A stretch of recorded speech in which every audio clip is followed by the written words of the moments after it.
Warehouse and operations as a career. Marty here with you again, and WAOC has been invited to attend a large job fair hosted by Belmar Integrated Logistics at their Garland, Texas recruiting office and training center.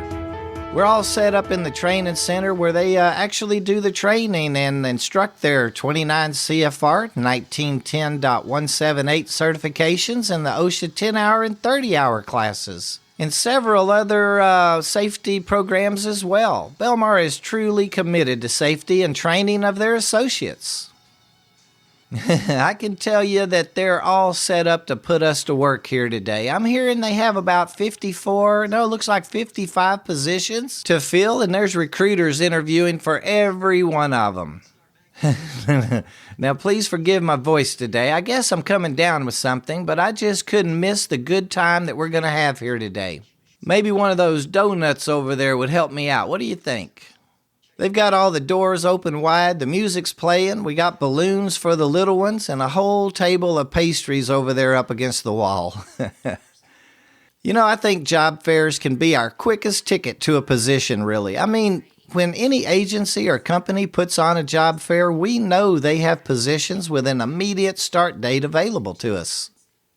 Another great thing about job fairs are we have a chance to check out the hiring company as well. We've discussed the importance of doing our own research on companies that we're interested in, and this is the perfect venue to do it in. I think one of the greatest things about jobs fairs are we have the opportunity to ask questions of the companies and kind of size them up just as they're going to be sizing us up. I personally kind of think by asking questions like, how does the company feel about safety? Or asking the recruiter how the company feels towards their employees and things like that, we can get a head start on knowing where we really want to work. And I don't think there's anything at all wrong with asking an associate how they like working for them either. Let me see if I can grab a recruiter real quick. And there's Sharon walking by. Sharon, come on over here for a minute, girl. So tell us, have a seat right there. So tell us, we've done a lot of talking about looking at job boards and looking at advertisements, and today we're talking about job fairs themselves. What do you feel are some of the best ways for us applicants to seek employment? Hello. Thank you for having me again. One of the most accurate ways of seeking employment is applying for the positions that we know that we qualify or that we could have a better chance instead of just going out there and just kind of quick applying for everything that comes our way. For positions that sometimes applicants do not know the position that they are applying for. And let's say as a recruiter, I make many calls and I receive many calls where I have candidates asking me, oh, what is this job about? What is this position? Well, what is a lumper? Well, what is an unloader? Well, what's a selector? And I do, of course, answer those questions with a description of the position. And I can explain also the task, that you run during those, when you hold in those positions. But I believe that there is a better chance, not a better chance, but it's more accurate when you're looking for a position that that you're prepared for. Or maybe if you're going to apply for a position, maybe you can look if training is, offered for that position or anything of that sort. Those are some very good points, Sharon. And, I think you're absolutely right. Here at WAOC, we talk a whole lot about researching the company that we're applying with. Kind of learn something about them. Is it a good, stable company? Do they promote from within? Are they really strong in the safety world? And asking those questions about specific jobs, we do need to probably show up with the job that we're really after, a job that we know we can perform really well, and be prepared, like you said. I think the main thing is ask those questions, though. So us as applicants, how can we come better prepared, when attending a large job fair like this? Because it could be one agency having, 50 different positions, or it could be a job fair where there's 50 different companies offering one position. What all do we need to bring with us, and what kind of time commitment should we make? That's a very good point. We usually, it's very common for us to have applicants where they are attending a job fair, but they do not have time for the job fair. Especially those job fairs where you have different companies in one room, and the applicant does not have time to stop by every single table, to speak to different recruiters or agents for the companies. That kind of decreases the chance of obtaining a job. When you go to a job fair, usually recruiters are looking to hire people on the spot. A job fair means that we need people right now. We're looking for people that are trying to work. It's not all the time. Most of the time, job fairs are not just to gather, resumes and to meet and greet people. They are actually to look for people that are trying to work, sometimes immediate start. And I think the biggest thing that you could do is have time for the job fair. Also be prepared to answer questions, not only to ask them.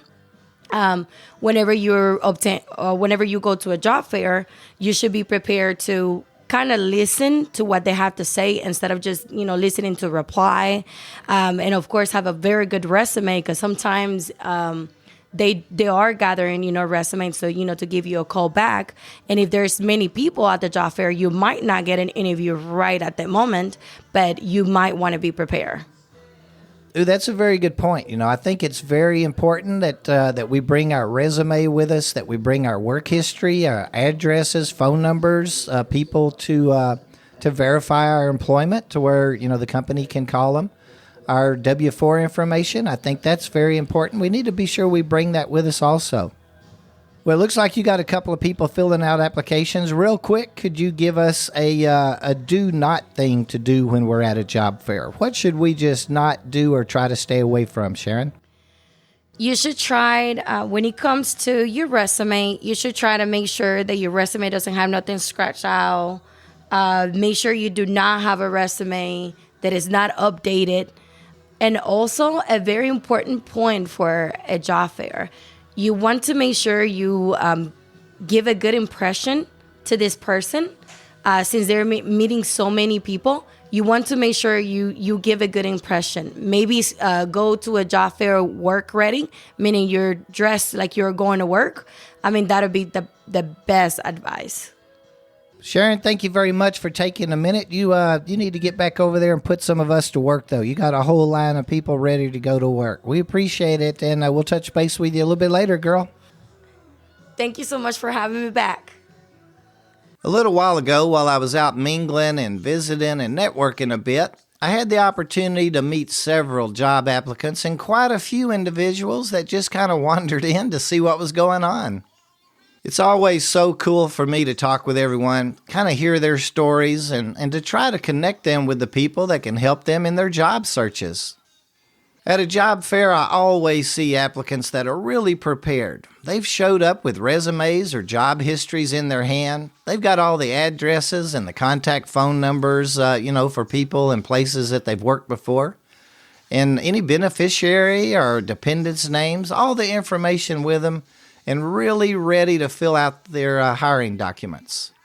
I'd have to think these people would be the dream applicants for a hiring agent, as, it'd have to make their jobs a little easier. I know for me anyway, it'd be much easier to get them onboarded and put to work. Of course, not all of us are quite as organized, and many of us may not know exactly what all we need with us to actually apply for employment. I find it can be very stressful for us. And I know myself, I can easily get lost in everything that's thrown at me. I almost get the impression a recruiter or hiring agent prefers this applicant over the organized group.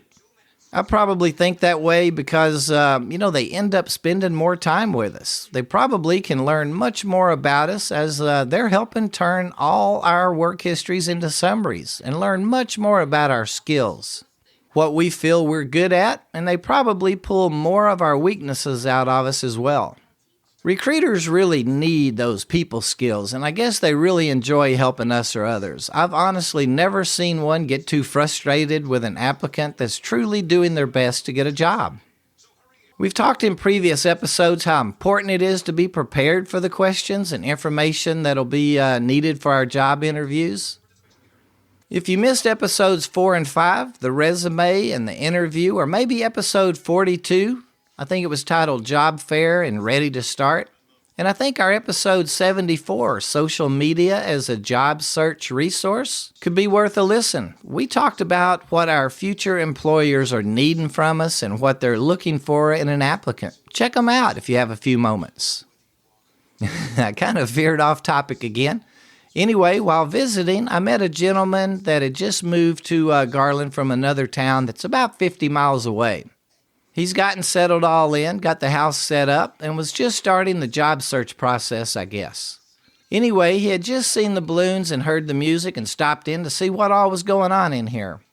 As I was visiting with him, I discovered he had over 10 years of set-down forklift experience. He was really a tried-and-true warehouseman.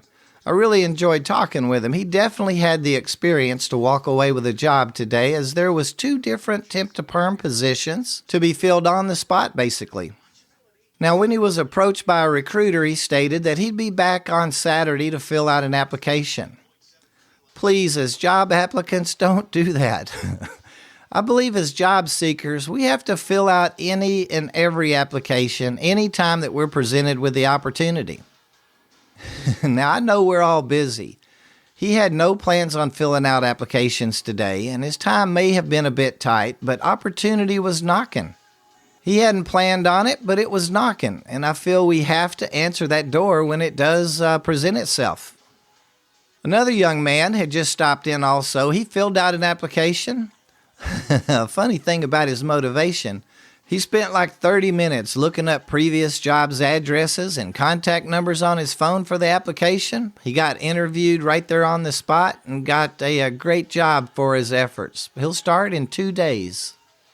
With that first guy, there's a pretty good chance those 2 forklift positions are going to be filled. He'll hear about 6 days from now that they were filled earlier on in the week. I really hated that too. One of the positions was a great position with a lot of growth potential.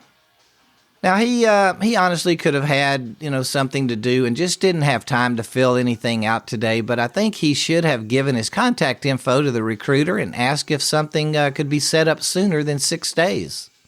Good jobs can evade us. Job searching can be hard work, right? Another person I enjoyed visiting with was a mother with 2 sons. She had seen the signs out front and came on in to see what type of positions was available. I spoke with her for quite a while as to what I knew about a few of the positions and learned that she had a 17-year-old that was about to turn 18 and was really interested in warehousing and all of the opportunities that come along with it. She also had a 20-year-old that was really interested in advancing, and he was looking for something else, another type of career. I'm not sure what kind of work he was in. And it turned out her husband had a full career in the transportation arena for like 20 years. I really enjoyed visiting with her. She gathered up some contact information to take back to him, and I'm looking forward to maybe following up on both of them next week.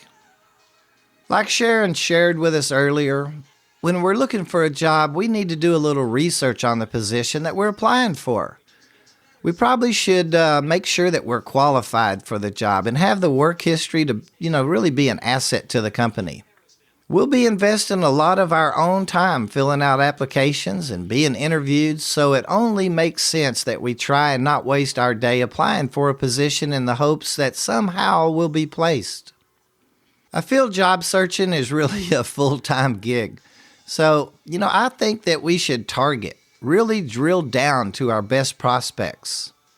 I can honestly assure you that the hiring agents we'll be dealing with are going to really choose the strongest candidate. We've talked about several resources for us to use with our search for a new job recently. Maybe check out episode 73, the classifieds, job boards, and print ads. And after today, with Sharon's help, we've heard how to and what not to do regarding job fairs. I honestly think that job fairs are a great resource. I feel maybe the strongest resource we applicants have in our toolbox to secure our next position and start our new career. I hope my hoarse voice was okay today. I just couldn't miss out on all the fun here. And I want to thank Belmar Integrated Logistics for inviting WAOC out today. And I, of course, want to thank each of you for listening to us today. We appreciate your time, and I hope we're bringing some value to your job searches and your career paths. Please email us at host@warehouseandoperationsasacareer.com with any topics that you'd like to share or discuss with the group, and maybe like and follow us on Facebook and Twitter, where we can be found at using the little @ WHSEANDOPS. And thanks again. Until next week, think safe, be safe, and let's remind our coworkers it's all of our jobs to practice safety in the workplace.